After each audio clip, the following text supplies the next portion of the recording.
Masayang hapon po sa ating lahat. Pasensya na po kayo, itong aking mga kasama rito. Parang nagulantang po sila sapagkat bigla po akong dumating. Dahil sa gusto ko pong magpasalamat dito mismo sa programa na ito po'y nagawa na ako po'y dating kasama talaga rito. Kami po ang nagpasimula ng programang ito. At dahil dyan ay gusto kong dito ko unang sabihin ang aking pagpapasalamat sa lahat po ng ating mga kababayan na bumoto, tumulong sa inyong lingkod. Lalong-lalo na po ang Iglesia ni Cristo sa pamagitan po ng ibinigay na suporta ng tagapamahalang pangkalahatan ng kapatid na Eduardo Manalo. At yan po ay hindi ko po makakalimutan habang ako'y nabubuhay.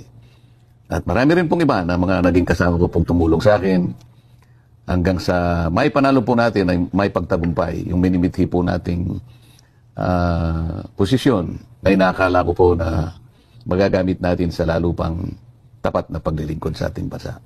Yan po.